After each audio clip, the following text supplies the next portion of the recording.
la grande gagnante pour cette 8e remise du prix des Irrésistibles est Delphine de Vigan pour D'après une histoire vraie.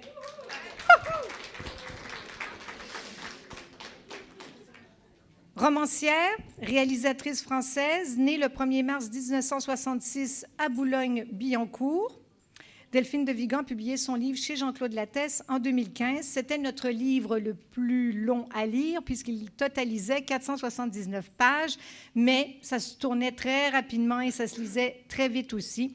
Ce livre s'est gagné le prix Renaudot, le prix Goncourt des lycéens et maintenant le prix du Club des Irrésistibles.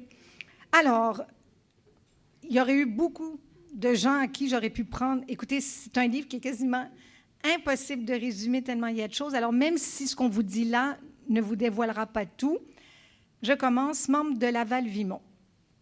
Après le succès de son précédent livre, Rien ne s'oppose à la nuit, Delphine de Vigan se retrouve sans inspiration. Elle se sent incapable d'écrire un mot, même une légère correspondance. C'est à ce moment qu'elle rencontre elle, pour les gens qui ne l'ont pas lu, elle, point. Delphine se lie rapidement d'amitié à elle, commence à prendre de plus en plus de place. Elle va ultimement en arriver à répondre à la correspondance de Delphine. Elle a un avis différent sur la vraie littérature et suggère que le prochain roman de Delphine soit biographique. Toutefois, malgré cette opposition, elle s'incruste et semble manipuler Delphine. Qu'arrivera-t-il? Qu'arrivera-t-il? C'est ce que ce roman ou cette histoire vraie nous apprendra. Beaucoup de détails et d'introspection, Delphine partage tous ses sentiments et nous rend un peu voyeurs. Que ferions-nous d'une amie qui peut en arriver à se substituer à nous? Captivant. Ce livre est un vrai page-turner. Une fois commencé, vous ne pourrez lâcher cette histoire intrigante, machiavélique, insensée, inimaginable, une descente aux enfers pour l'auteur qui vit une usurpation d'identité, un envoûtement, et qui ne sait plus ce qui est vrai ou faux, comme nous non plus d'ailleurs. Alors, ce De Vigan, à mon avis, est un tour de force.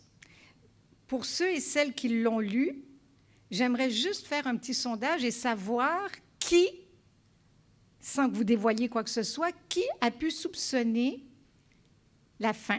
Qui a pu soupçonner? Si tout le monde a tout compris, si est-ce que vous êtes sûr qu'elle existe, elle n'existe pas? Est-ce que c'est De Vigan qui a pris la place de l'autre? Est-ce qu'il y a quelqu'un qui a eu ce petit flair? Oui? Moi, j'ai eu l'impression, tout au long de la première partie, particulièrement, que c'était un jeu dans lequel l'auteur nous plaçait.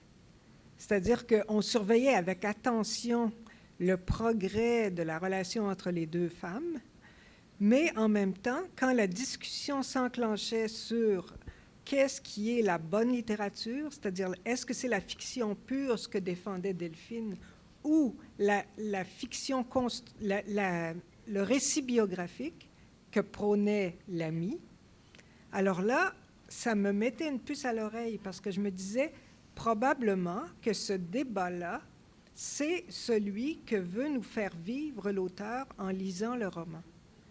On se demandait, parce que l'auteur avait été assez habile pour jeter des éléments qui faisaient en sorte qu'on s'identifiait, qu'on croyait que ce qu'elle écrivait était sa vie à elle, la référence à l'animateur, la référence à son œuvre antérieure.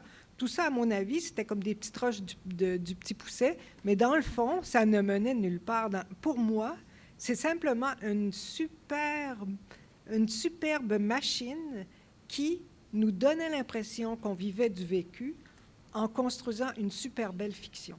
Moi, c'est comme ça que je l'ai compris. Puis de plus, elle nous dit qu'elle a perdu l'inspiration suite à son dernier livre. Ben moi, sincèrement, je trouve que si ça, c'est manquer d'inspiration, ben il n'y a pas beaucoup de monde qui doivent en avoir.